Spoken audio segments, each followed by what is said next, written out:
What is up, guys? It's your boy Killer Cam here to review Royal Rumble 1988 as part of my Royal Rumble retrospective review.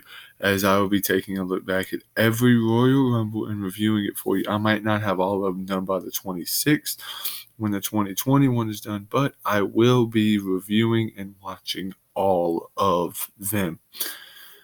We kick it off with this first installment.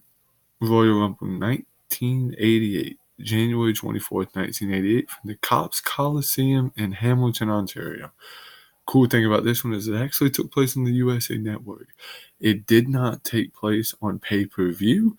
It took place on the USA Network. I have notes written down here as far as what I thought of each match. So let's get into it. Commentators for the night are Vince McMahon and Jesse the Body Ventura. Opening match is Ravishing Rick Rude against Ricky the Dragon Steamboat. Rude was fairly new to the WWF at this point. Of course, he would later on go on to have his ravishing gimmick where he would dance for the ladies or whatever. I noticed there was a fan with a really annoying megaphone. Some of the security got it during this match, though, which was good because it was really taking my enjoyment out of the match. There was a chin lock in this match, and then there was also a botch where Steamboat screwed up and forgot to lift his arm on the third drop. Gives it a fourth try. So match should have been over there, but regardless, match went on a little long though. Steamboat won by DQ in 17 and a half minutes. This match was way too long. There's a DQ finish. You think today's Raw segments are long. This match just kind of drug. And you think with two legends, you think that the match would be good. And it wasn't necessarily the worst thing I've ever seen, but it wasn't the best. I'll give this match about 2 stars. Decent opener. The first match in Rumble history features 2 Hall of Famers. Next up, you had Dino Bravo. This segment took 20 flipping minutes for him to just bench 700-something pounds. And it ended up being Jesse the Body that helped him. I think this segment drug on way too damn long. And Dino Bravo ended up breaking the record. It was a whole big thing. It was like 700 plus pounds. He was trying to go for the bench press record and he ended up getting it. Next up, we have a women's tag team title match, Judy Martin and Lenny Kai versus the Jumping Bomb Angels. This match was this is a 2 out of 3 falls match. And the first fall, Judy Martin managed to tag in and hit an over-the-shoulder variant powerbomb to win the first fall. I forget which one it was that she pinned. Second fall, Judy Martin came right out of the gate and destroyed Yamakaze. The Jumping Bomb Angels got the second fall, though. It was Tedino, I think it was. It had a nice reverse into a sunset flip and got the pinfall. And then for the third fall, so right now it's tied up at 1-1. They double-teamed Lenny Kai. And there was a nice Enzuigiri in the match. And the finish was a double missile drop kick, which gave them both the tag titles. And they actually won the titles. This was a very enjoyable match. For a women's match, I gave it 3.5 stars. It was really, really a good match. And I actually found myself getting entertained, it being a 2 out of 3. It was just a whole big thing. I loved it. I thought it was a fantastic, way to change the titles over. 2 out of 3 falls match. You kind of let the women get their thing. You had Hogan and Andre in a contract signing for their match that would take place at Main Event later on in February, where that was where the title would get vacated. Savage would go on to win it at Mania.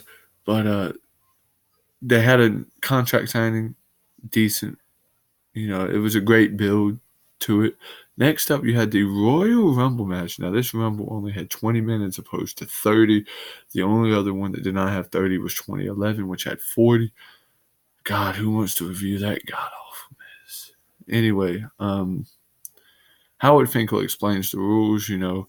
Every 90 seconds, a guy comes out. Elimination occurs when a guy's thrown over the top rope. Both feet hit the floor. First guy out is Bret Hart. Second is Tito Santana. So these two guys go at it. I don't know all of the guys that came out because I wasn't paying attention, but I know Neidhart came out early. Jake Roberts came out early. Butch Reed was in there somewhere. Harley Race, Killer Bees.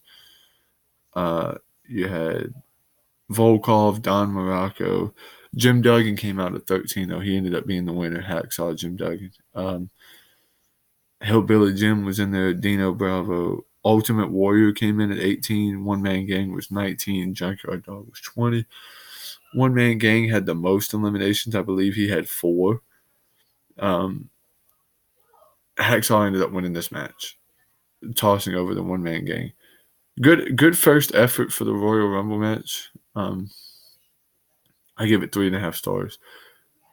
The concept was great. I love the Rumble. Great Rumble match.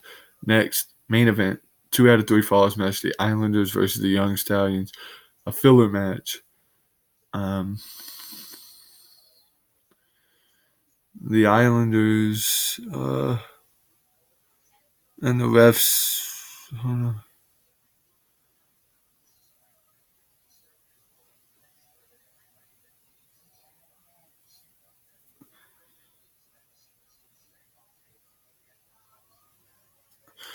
This match was, like I said, it was just a filler match. It was one of those things that was just absolutely crazy. You had to excuse the long pause there for a minute.